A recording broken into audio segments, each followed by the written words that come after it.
Mesdames, Messieurs, bonsoir. C'est un réel plaisir de vous retrouver à ce rendez-vous de l'information. Voici le sommaire de cette édition. Les maires des 77 communes sont en atelier depuis ce matin à Cotonou. Vous en saurez davantage dans cette édition.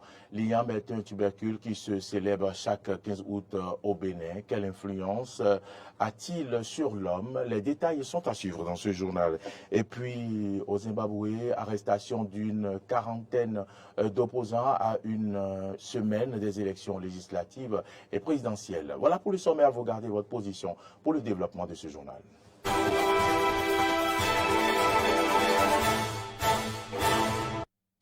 Merci à toutes et à tous d'avoir pris ce rendez-vous et bienvenue dans ce journal. Les maires, comme je le disais en titre, des 77 communes du Bénin suivent depuis ce matin au Palais des Congrès à Cotonou un atelier d'information et de sensibilisation sur la thématique de l'assainissement du secteur de la microfinance au Bénin.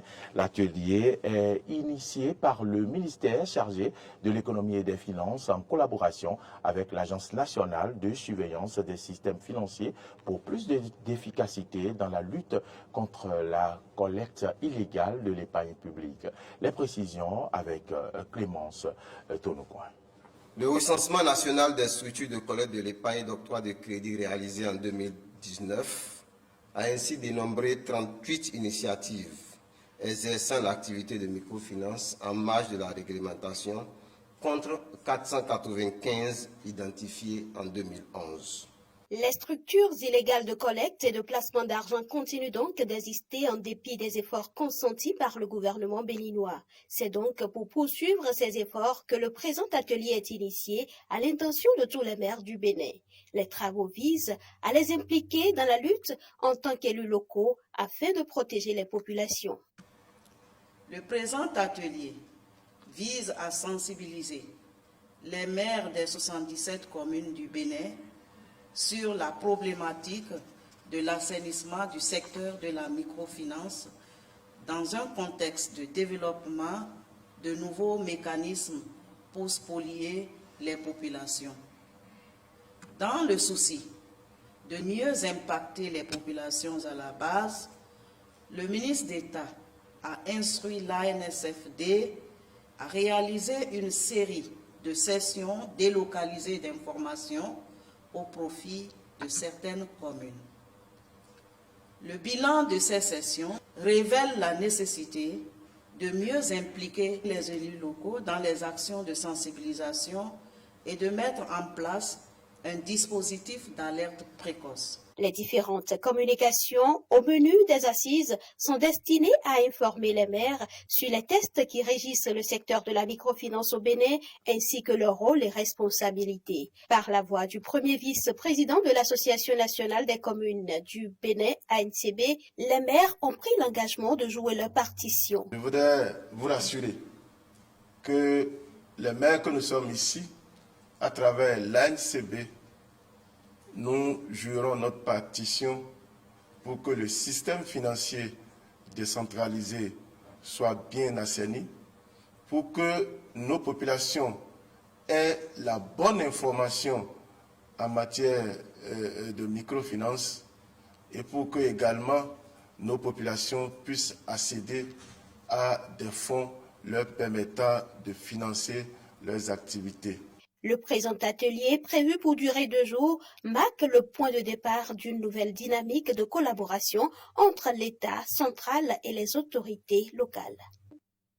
Bref, dans cette édition, le gouvernement béninois est en vacances depuis le début du mois d'août sur le fonctionnement de l'exécutif national. Pendant ce temps de repos, des précisions ont été données mardi dernier par le secrétaire général adjoint du gouvernement, Wifilian Humbedji. À en croire, bien sûr, les congés sont organisés pour que les décisions qui doivent se prendre en temps réel le soient. Un des ministres d'État assure l'intérim du président de la République. Ces coordonnées pour que tous ne partent pas en vacances en même temps. Et s'agissant des ministres, leur intérim est assuré par leurs collègues membres du gouvernement et puis certains partiront quand d'autres reviendront, a expliqué Wilfried Léon Roumbédi. À la question de savoir pourquoi la vice-présidente n'assure-t-elle pas l'intérim, le porte-parole indique que dans le contexte béninois, la vice-présidente de la République n'est pas en position fonctionnelle au sein du gouvernement. Elle n'est pas membre du gouvernement et ne participe pas à la vie de tous les jours de l'action gouvernementale. Il faut rappeler que le 4 septembre prochain, le gouvernement reprendra service. Autre information dans ce journal, les séries de coups d'État, formes d'accession antidémocratique au pouvoir, malheureusement prisées des pays africains, majoritairement francophones, ont jalonné l'histoire de ces pays depuis leur indépendance. Mais la pratique est-elle bénéfique pour le développement de ces pays? Suivez le raisonnement de quelques analystes politiques.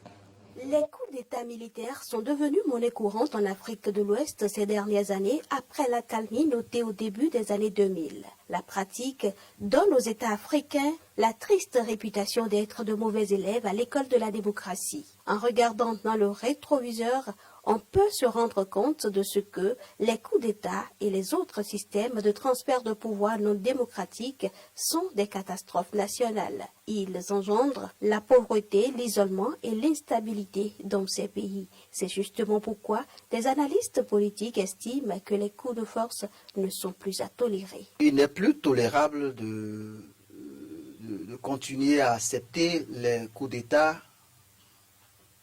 nulle part dans le monde. Ce n'est pas une question de l'Afrique en réalité, parce que vous savez, le monde a une histoire par rapport aux différents systèmes politiques que l'humanité a expérimenté jusque-là. Et il se fait qu'aujourd'hui, la démocratie semble être quand même le système le plus adulé, avec cet art bien entendu. Et donc, partant donc de ce postulat, il est question de faire la promotion de cette démocratie, quoique perfectible. Donc, si nous restons dans cette logique, il est absolument impossible de continuer à tolérer les coups de force, que ce soit en Afrique ou nulle part, partout ailleurs dans le monde. Les coups d'État ne sont pas la voie royale pour accéder au pouvoir. Et donc, il faut le dénoncer. Et quand nous regardons un peu dans le rétroviseur, aucun pays, surtout en Afrique, où les coups d'État sont devenus une compétition nationale, n'ont permis à ces pays-là de connaître un véritable progrès. Et pour cause, les militaires n'ont pas vocation à élaborer un projet de société. Regardez par exemple au Niger, il y a eu au moins 5 coups d'État là-bas. Chaque fois, quand les gens viennent, ils viennent remettre en cause la marche. Mais parce qu'ils n'ont pas vocation à diriger un pays, eh bien, les mêmes problèmes se répètent. Le Soudan, il en a connu au moins 17 coups d'État. Et pourtant, ils sont toujours là, à manquer d'électricité, à manquer d'eau, et à ne pas pouvoir donner satisfaction aux besoins élémentaires de nos populations. Donc, les coups d'État ne sont pas la voie idéale. Nous devons cesser. Nous sommes au XXIe siècle et l'Afrique ne doit plus continuer à se donner en spectacle de cette façon. Ma position à moi, elle est la position que Aimé Césaire nous a recommandée, à savoir la lucidité dans la révolte. Cela voudrait dire que même si nous ne sommes pas d'accord avec ce qui se passe à l'intérieur du pays, nous n'allons pas jeter le bébé avec l'eau du bain. Il faut donc signaler que les changements anticonstitutionnels de gouvernement constituent un frein au développement des pays qui en sont victimes. Retrouvons maintenant notre correspondant à Lada. Il s'agit bien de Kekeli Ojo qui s'intéresse à l'influence du tubercule Kellignum sur la santé, sur l'homme de façon globale. Intéressons-nous donc aux vertus de l'igname sur la santé humaine avec Kekeli Ojo. C'est un tubercule prisé qui attire l'attention de plus d'un. Mais qu'est-ce qui différencie l'igname des autres tubercules? Yves Sonon, nutritionniste, explique. L'igname est un tubercule très riche en vitamines et minéraux face aux autres tubercules comme le manioc, la patate douce, le taro et autres. L'igname est très prisé à cause de ses différentes variétés et de ses goûts également. De même, Elle donne une main facile pour avoir plusieurs menus. Ainsi, elle peut être consommée cuite, frite, grillée, en cossette ou pilée et j'en passe. L'igname revêt assez d'éléments nutritifs importants pour l'organisme humain, nous fait comprendre le nutritionniste. L'igname est une source de glucides complexes. Elle est très riche en vitamine B1, en vitamine B6 et en vitamine C. De même, nous avons le cuivre, le manganèse, le phosphore, le potassium et bien d'autres nutriments. En quoi ce tubercule est-il important pour l'organisme humain? Yves Sonon. Il faut noter que l'igname apporte une bonne dose d'énergie à l'organisme. Grâce à ses fibres alimentaires, elle agit sur la digestion et facilite le transit intestinal. Pauvre en sodium, elle a une action très bénéfique sur les reins. De même, la consommation de l'igname permet de lutter efficacement contre la prolifération des radicaux libres dans l'organisme. Sa consommation agit également sur le taux de lipides dans l'organisme et permet de maintenir ce taux à sa valeur normale. L'igname se consomme souvent à l'état cuit, frit, mais la question est de savoir comment la consommer pour profiter de ses vertus. Le nutritionniste éclaircit la lanterne. Pour bien profiter de ses vertus, il est très préférable de consommer l'igname cuite à la vapeur également. Nous reviendrons dans un autre élément de reportage sur les vertus spirituelles de l'igname. Merci donc à vous, Kekeli Ojo, depuis Alada. Allons maintenant hors du Bénin pour parler de la crise au Zimbabwe. À une semaine des élections législatives et présidentielles, 40 opposants ont été arrêtés à Harare, la capitale du pays. Suivez cet élément avec nos confrères de RT France.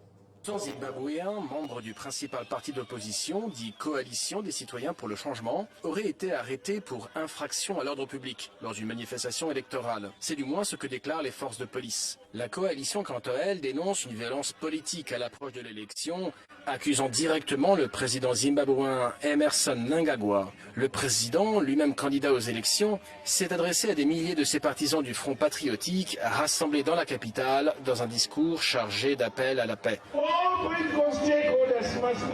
Tous les acteurs politiques doivent savoir qu'il n'y a pas de vache sacrée. Les auteurs de violences seront traduits en justice, sans crainte ni faveur. Alors je vous dis, mes chers camarades et patriotes du Zimbabwe, ne perpétrez jamais de violence. Nous nous occuperons de vous. Il y a quelques jours, des militants du parti présidentiel avaient déjà été accusés d'avoir lapidé à mort un militant de l'opposition. La violence et l'intolérance ambiante alarment jusqu'aux autorités religieuses. Dans un communiqué, le Conseil des églises du Zimbabwe a appelé à une élection pacifique et sans effusion de sang.